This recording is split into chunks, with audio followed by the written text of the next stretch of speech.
Christian, good afternoon. Thanks ever so much for taking the time out to join us on the next of our business owner spotlights. We're great to have you with us. Thank you very much for having me. I'm very pleased to be here. Great, excellent. Well, let's start off. Please tell us a little bit about your business, how you got into it, and how long you've been involved. Okay, so my business is Positive Plus One, which is a dating app turning social platform for people living with HIV. I first got into, fell into this industry really after a friend of mine and a work colleague it started going AWOL from work, and before things sort of moved up to the food chain, I reached out and I was like, look, tell me what's going on. And he disclosed to me that he was living with HIV. Yep. And he was struggling to come to terms with what that meant for him. And so I did what any sort of real friend should do, and I went to go see him, and I was like, look, how can I help? And sort of two real things stood out for me, which were how do I tell somebody? And if I am prepared to tell somebody, how do you meet them? How do you even go about building a romantic relationship? He was a relatively young guy. So yeah, that sort of that sent me down the path of doing my homework and trying to find if there's any platforms out there that catered for this, for this audience, for that particular need. Yeah. And then, I went and met and spoke to a ton of the HIV charities in the UK. Went and sat in their support group sessions. And at the end of those support group sessions, asked the audience a couple of questions around their dating experiences, what they wanted to see, most importantly, what they didn't want to see. And I built a real picture of, to the best of what the knowledge that I could acquire at the time, of what I thought this audience wanted. And we launched a white label platform, which we rebranded and skinned as our own. Not too long after that, it was the sort of the cheapest entry to market, and that's for sure, because it's not cheap building an app. And then we launched, and within 2 months we had 4,000 people sign up globally. Wow. Yeah, and it's just, things have gone from strength to strength, not necessarily in a numbers way, strength to strength in terms of the knowledge that we've acquired, in terms of what our community now want, and that ever changing landscape. So yeah, we are, things. I couldn't be happier as to where we are right now. So things are going pretty well. Excellent, fantastic. And what sort of background did you have, Christian, to be able to take a very well-meaning sort of conversation, reaching out to somebody and creating it into something that's provided you with where you are now?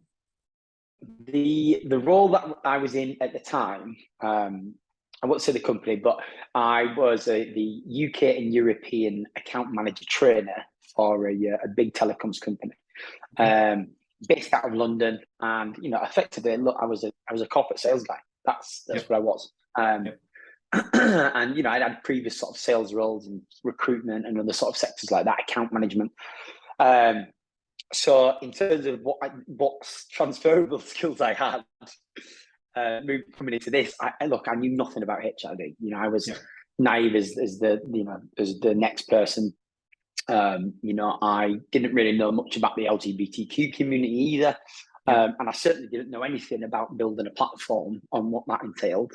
So the first couple of years for me, sort of beyond my going out and do my desk and field research, the first couple of years with me were just getting my head around those things and sort of trying to acquire as much knowledge as possible, whilst trying to maintain a full-time normal job as well, and trying not to procrastinate. I think is the key thing, because I'll throw my hands up, like there were times when you do procrastinate, so and I certainly did. So yeah.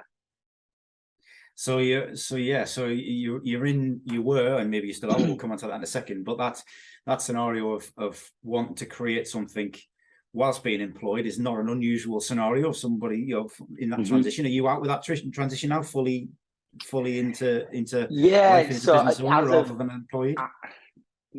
as of this year, I now work full time for Positive Plus One. We raised enough money, in order to be able to pay myself and anyone else. I think probably a really mad thing that I think most people can't quite get their head around is I came out of corporate sales. I got headhunted for another startup company, which I moved to because I wanted the startup experience, whilst sort of launching my own startup. I actually got made redundant from there just before Christmas, and I kind of just washed my hands with corporate. And I was like, right, I knew at this point that Positive Plus One was something that I really wanted to do. And I needed a job that could provide me with enough flexibility to kind of manage my own schedule. So I also but I also got an apprenticeship in barbering. Around the same time I was starting with Positive Plus One. So the first 2 years worth, I was learning about sort of the HIV community and doing my field research, as well as learning to be a barber. So I actually opened 2 years after starting my barbering apprenticeship. I opened up my own shop in Harrogate. Wow.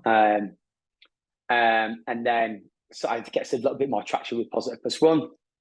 I grew the barber shop to 10 members of staff.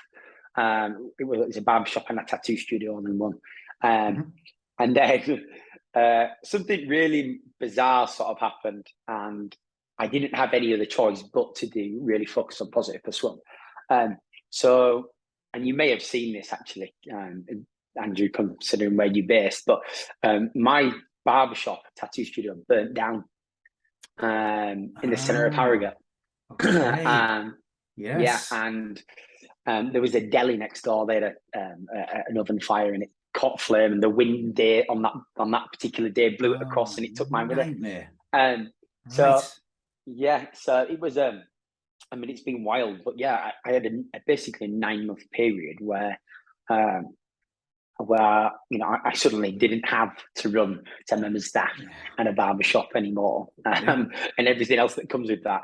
So I doubled down on Positive Plus One.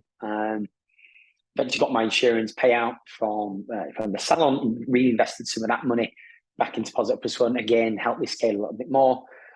And look, here we are now. Positive Plus One has, I've raised close to £750,000.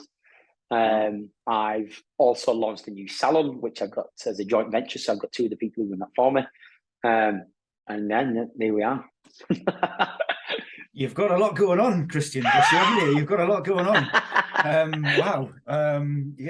Loads to unpick out of that, which is incredible. I think the main thing that I sort of really took away from it was, especially when I'm speaking to investors and people who are looking to be a part of the company and my journey as well, was there's not many people and entrepreneurs that I know that can say that they've lost a business in such a nature and still continue to go. So certainly people have a lot of faith in me because, sort of that hard knocks kind of college kind of thing. I've been and done it, right? So that's certainly, it's helped, bizarrely enough. And it does, the experiences of going through the downs and the lows of the roller coaster, if you like, of business ownership. Really do. It really does create some steel inside you and many others who have been there to kind of, and the resolve is impressive to kind of go forward with it. I think there's 2 things I want to just pick up on. The first one being, then, because you've gone through this journey, and there's going to be business owners watching this who will be familiar with some of that journey. What do you think it's taken inside of you to be able to? What are some of the qualities that you think you've developed or have come out in that sort of going from the lows up to the highs? Look, certainly sort of, you either do or you don't develop certain attributes that that make you successful, right? In entrepreneurship, not necessarily successful in a regular job scenario, right? So other areas of life, I get that. Yep. Yeah, exactly. Yeah. So perseverance and resilience are certainly two things that I've had to nurture and develop.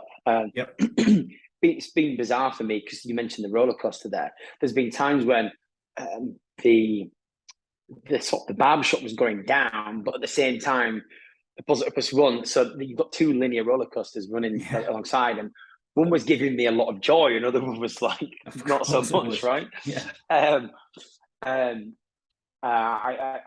think people skills have been really developed as well. I think, especially coming out of out the back of sort of COVID and stuff like this now, I've had to become an amazing communicator and really sort of set the tone as a leader, and learn to empathize with what people are going through. I come from a corporate sales background. There's not much empathy there. I was going to say that's probably a skill you have to develop quickly. Yeah, exactly. Yeah, look, there's a KPI. Hit it. If you don't, not my problem. I nearly swore then. So yeah, learning that that type of language is something I really had to focus on. And then I think a lot of people sort of see a lot of what I do as how do you stay motivated? It's not that motivation comes and goes. It's my my end goal drivers, the things that are sort of it's such an emotive part of me that kind of keep me going. I try and compound interest. I try and sort of do, if I'm doing one thing a day, regardless of how big or little that one thing is, if I can do one thing every single day, one email, one phone call, whatever it is, that's 365 things in a year. Nice. And some days you might get 10 done, other than you might get just one done, but certainly like having that, that sort of mental attitude and has played a vital role, that's for sure. And I think there's a couple of great nuggets in there which I just want to highlight so people get clear. You've talked about how emotion is a key part of your end goal, and that drives you forward, and that's understanding that it's a step-by-step process. So if it's one thing, it's one step. If it's 10 things, it's 10 steps. But keeping that positive movement forward, what we call progression, not perfection. Keeping those things going forward is great. And I think there was one other part you mentioned a little bit earlier on, which I'd love to get a bit of perspective on, was you said you've gone about raising funding, and I think that's not something we've talked too much about on these spotlights so far. Tell us a little bit, or give us a little insight into some of the ways in which you've had to go about giving funding, if there's some people in a similar sort of position that might benefit from your experience. So I think, look, number one, and managing expectations, right, straight from the outset, raising money is not easy, and it's never going to be easy. It just isn't, right? And I think the sooner you can come to terms with that, and the fact that you're basically asking people to give a substantial amount of their wealth over to you, based upon an idea, is a big ask, regardless of when it is or who it is, right? So I initially did sort of what we would call a friends and family round, where you reach out to your friends and family and people within your closer proximity and say, look, would you be interested? I mean, a lot of the time when I do ask these things, I ask them if they know of anyone else before I ask them directly. So it's a bit of a sales sort of patter, really, but say, I've got this idea. Reel off your idea. You're doing what's probably classed as an elevator pitch. It's very short, and you're sort of getting the real high level stuff in there. And then at the end of it, saying, do you know anyone that might be interested? And I did that right amongst friends and family. This will probably blow your mind as well. So 1, 2, 3, 4, 5 of my investors are and were clients of the salon. Okay. Yeah. It's interesting. It's bizarre, right? So like obviously it gave me that, being in a salon behind the chair, having somebody sat in that chair for 45 minutes, gave me a really captivated audience. Like they weren't good at, they weren't able to go anywhere. So it helped me in a lot of ways to be able to test stuff out. You know, they became a few of those in the early days. I raised 260,000 in the very beginning. 60,000 of that, 3 investors were clients of the salon. The other 2 were the owners of a potential app company that we were going to be using. But anyway, that 200,000 dropped out. So then I had to sort of make my way with 60K. At which point we protected the company, and we it's our intellectual property. We did as much trademarking as we possibly could. You know, we protected the idea, right? Then, I went and, you know, you've kind of got to do stuff in a real sort of stepping stone approach. So, like, getting that first little bit of money, and just to be clear, like the first version of the app was self-funded by me. Didn't cost me a lot, but. You know, so I got a white label version. So rather than telling people about an app idea, I actually physically had something to show people. That helps a lot. Understand. Right. And then I can say, look, then I had a few people sign up, and then we were testing with different pricing patterns. So like really cheap and a lot more expensive. Unsurprisingly, based upon a lot of studies that you'll have seen, the more expensive option actually was the greatest one that they received. So wild, but all of these things you then present to your next set of investors, right? And you've got the next couple of steps. You raise some more money based upon your most recent findings, and it's been a part of that. You know, very naively, sort of, and what a lot of people do. And people ask me the question all the time, like, right, okay, I've got my idea, and I need £1 million to make it work. Yeah, you probably do, but that £1 million is probably your first 3 years worth of expenses, right? What can you do in the next 3 months, the next 90 days? Absolutely. What can you do there? How much do you need? Do you need 20 grand? You need 10? Okay, well, and then you still need to be knocking on the doors and speaking to everybody possible. I can't imagine how many people I've actually pitched. It's probably, every time I meet someone. And I think another really key thing, certainly from, the fact that people who were customers of the salon have invested, you never know who it is that might invest into your company. Like, absolutely. Whether we are all guilty at times of prejudging people based upon how they look, how they sound, how they operate and hold themselves and carry themselves. I'll tell you firsthand, there is people who've given me £20,000 that you would think there's no way they've got liquid cash of $20 grand, right? Yeah, and you're just wrong. So don't judge anybody by their cover, and always be pitching, I think, is probably right. And then look, the more results that you tend to produce, the sort of higher up the food chain you can start to, the conversation, and you get better at it as well. Of course. So, you get so much better at it. And, and then now the next round that I did was 150K from one person. That was at the very beginning of this year. I've just raised another 300,000 in the last 4 weeks. And I was like, and it's become so much easier, so much more simple now. And it's sort of, I'm so dialed in on exactly what it is to say to these investors now. I know exactly what they're looking for, and it's a process, and it is tough. It really is tough, but you'll become better at it. And the more results you can produce, the quicker easier it becomes. And it comes back to some of the things you said, right, earlier on in the call about, perseverance and resilience being two of the qualities that you've found in yourself, and then you can add sort of practice into that, and the real passion you've got for it. And I think the interesting bit about your clients, and you're starting off with that friends and family, and being surprised about who's going to invest in the idea. But actually, there are a lot of them at the time they're invested in you because of how you go across and how you come across and how that honestly, that is it. They are 100% invested in you. Yeah, exactly.